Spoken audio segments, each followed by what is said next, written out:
Welcome to C S C 241 object oriented programming. और आज हमारा लेक्चर नंबर 8 का लास्ट पार्ट है और इसके अंदर हम जावा कंटिन्यूस स्टेटमेंट के बारे में पढ़ेंगे। और आज के हमारे लेक्चर के जो ऑब्जेक्टिव हैं वो भी यही है कि जावा में कंटिन्यूस स्टेटमेंट क्या होती है, कैसे यूज़ करते हैं, हमने इसको देखना है।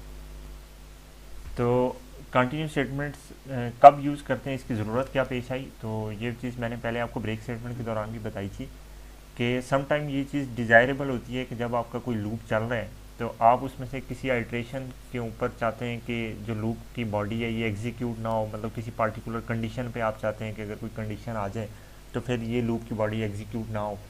तो उसके लिए आप जो है ना दो काम करते हैं, या तो आप लूप को टर्मिनेट करवा देते हैं ब्रेक स्टेटमेंट यूज़ करके, या फिर आप कंटिन्यूस स्टेटमेंट यूज़ करके लूप को स्किप करवा देते हैं।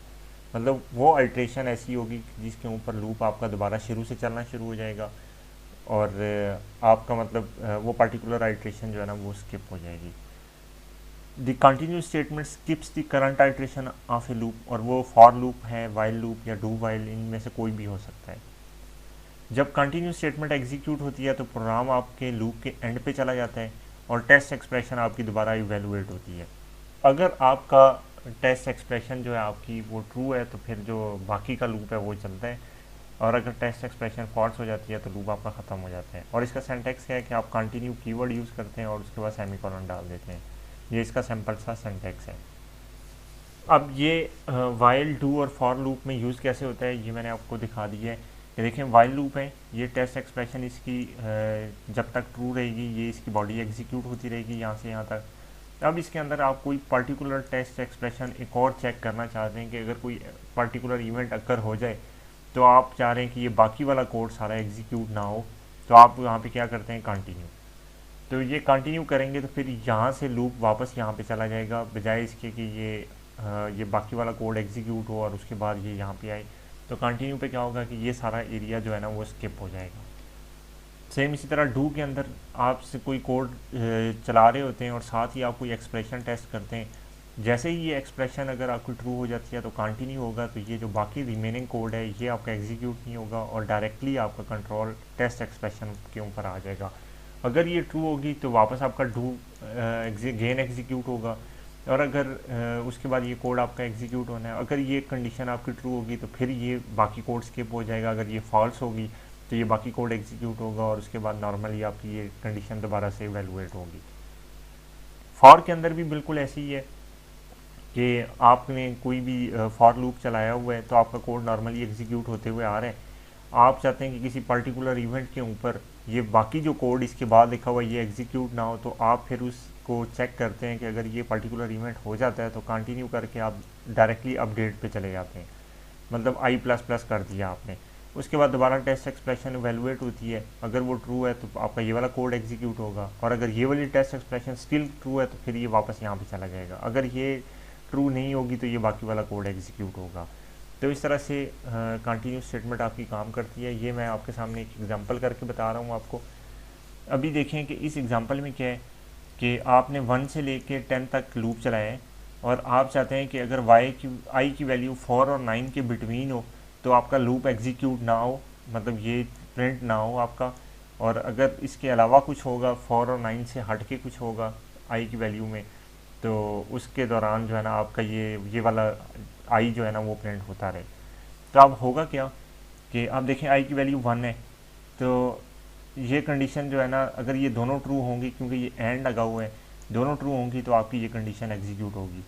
आई की वैल्यू 1 है तो ये कंडीशन आपकी फॉल्स हो जाती है, तो ये आपका एग्जीक्यूट नहीं होगा, 1 आपका स्क्रीन पे प्रिंट हो जाएगा। आई की वैल्यू 2 होगी, ये कंडीशन आपकी फॉल्स है, ठीक है, तो ये एग्जीक्यूट नहीं होगा और ये स्क्रीन पर 2 आपका प्रिंट हो जाएगा। आई की वैल्यू 3 आ गई, ये कंडीशन स्टिल आपकी फॉल्स है, तो आपका ये लूप अगेन जो है ना एग्जीक्यूट नहीं होना और 3 आपका स्क्रीन पे प्रिंट हो जाना है। आई की कंडीशन 4 है, ये आपका स्टिल जो है ना एग्जीक्यूट नहीं होना, 4 आपका स्क्रीन के ऊपर प्रिंट हो जाना है। अब आई आ गया है 5। अब देखें ये कंडीशन आपकी ट्रू हो गई है और ये वाली कंडीशन जो है ना i<9 है, 5<1 है, ये दोनों कंडीशन ट्रू हो गई हैं। तो अब कंटिन्यू हो जाएगा, अब कंटिन्यू होगा तो ये प्लस प्लस हो जाएगा यहाँ पे, मतलब ये स्क्रीन पे प्रिंट कुछ भी नहीं करवाएगा। अब आई की वैल्यू क्या होगी, ये 6 वाले केस में भी ये कंडीशन ट्रू है, लूप आपका अगेन यहाँ पे चला जाएगा, 7 आ जाएगा। 7 वाले केस में भी ये दोनों कंडीशंस ट्रू हैं आपकी, लूप अगेन यहाँ पे आ जाएगा। 8 वाले केस में भी बिल्कुल ऐसे ही होगा। और 9 वाला जब केस आएगा तो उस टाइम पे ये वाली कंडीशन आपकी फॉल्स हो जाएगी, तो आपका ये लूप एग्जीक्यूट नहीं होना और 9 आपका स्क्रीन पे प्रिंट हो जाना है। और इसी तरह आपका जब 10 आएगा तो ये कंडीशन अगेन फॉल्स हो जाएगी, लूप आपका ये कंटिन्यू नहीं होना और यहाँ से आपका 10 जो है ना स्क्रीन पे प्रिंट हो जाना है। तो इस तरह से आपने देखें पूरे 1 से 10 के दरमियान में आपने 5, 6, 7 और 8 को स्किप करवा दिए कि आपने कहा है कि जब 5 आएगा तब भी कुछ भी नहीं करना, 6 आएगा तब भी नहीं करना, 7 आएगा तब भी नहीं करना और 8 आएगा तब भी कुछ नहीं करना। तो उसे हट के अगर कोई नंबर आता है तो आपने उसको प्रिंट करवाना है। तो ये इसका यूज़ है कि आपने इसको इस तरह से कंटिन्यूस स्टेटमेंट को यूज़ करके इसको अचीव कर लिया है। अब सेम इसी तरह है कि आप चाह रहे हैं कि आपने 5 पॉजिटिव नंबर्स का सम करना है, लेकिन अगर यूज़र आपको कोई नेगेटिव नंबर एंटर कर देता है तो आप चाहते हैं कि उस टाइम पे लूप टर्मिनेट होने के बजाय वापस चला जाए और यूज़र से कहे कि दोबारा नंबर एंटर करो भी। जब भी मतलब कोई नेगेटिव नंबर आ जाए तो लूप दोबारा से जो है ना पीछे चला जाए। तो जिस टाइम पे 5 पूरे नंबर हो जाएं और उसके बाद आपका लूप एग्जीक्यूट हो जाएगा। जब 5 आइट्रेशन पूरी हो जाएंगी तो उस 5 आइट्रेशन में से जो सम होगा आपका वो सिर्फ पॉजिटिव नंबर्स का आएगा, जबकि नेगेटिव नंबर्स का सम नहीं आएगा। तो अब उसके लिए देखें आपने सेम वही काम किया है कि 2 वेरिएबल डिफाइन कर दिए हैं सम और नंबर के नाम से, एक ऑब्जेक्ट बना लिया स्कैनर का इनपुट लेने के लिए, लूप चला दिया आपने 1 से लेके <6 मतलब 5 तक चला दिया। आपने इसको कहा कि भी आप नंबर एंटर करें, पहला नंबर एंटर करें। जब यूज़र पहला नंबर एंटर करेगा तो वो आपने नंबर में स्टोर कर दिया। आपने ये कंडीशन लगा दी है कि अगर नेगेटिव नंबर एंटर किया है तो वापस चले जाओ, यूज़र से दोबारा नंबर मांग लो। अगर पॉजिटिव नंबर एंटर हुआ है तो उसको सम में ऐड कर दो। अब इसी तरह जब दूसरा नंबर उसने ऐड किया तो वो सम में ऐड हो जाएगा, तीसरा ऐड किया वो भी सम में ऐड हो जाएगा, क्योंकि ये सारे पॉजिटिव नंबर हैं। लेकिन चौथे नंबर पे क्या होगा, ये कंटिन्यू होकर यहाँ पे चला जाएगा, ठीक है, सम में ऐड नहीं होगा। 5वां नंबर जिस टाइम पे आएगा वो भी यहाँ पे चला जाएगा। तो उसके बाद ये लूप भी आपका ख़त्म हो जाना है, क्योंकि आपका नेक्स्ट 6 नंबर हो नहीं सकता क्योंकि कंडीशन <6 है। तो अब आपका जो ये है ये सम आपका प्रिंट हो जाएगा, जो इन 3 पॉजिटिव नंबर्स का सम है 7.8, ये आपको सामने लिखा हुआ नज़र आ रहा है। और उसके बाद आपने इनपुट क्लोज करवा दी है।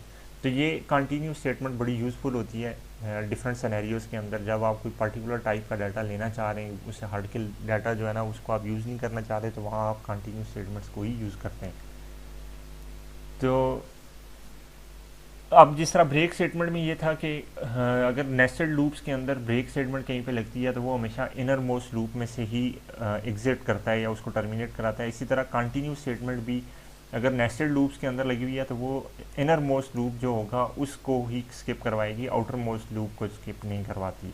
यानी अगर जिस तरह अब यहाँ पे है तो ये अगर टेस्ट एक्सप्रेशन ट्रू हो जाती है तो कंटिन्यू होकर कंट्रोल वापस इस लाइन पे आएगा, यहाँ पे नहीं आएगा, आउटर लूप में नहीं जाएगा।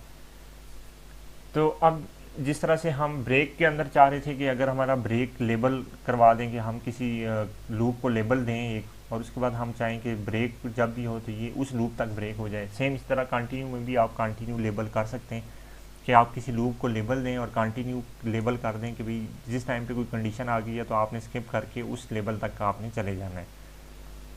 तो आई होप कि ये कंटिन्यू स्टेटमेंट भी आपको अच्छी तरह से समझ आ गई होगी। Thank you.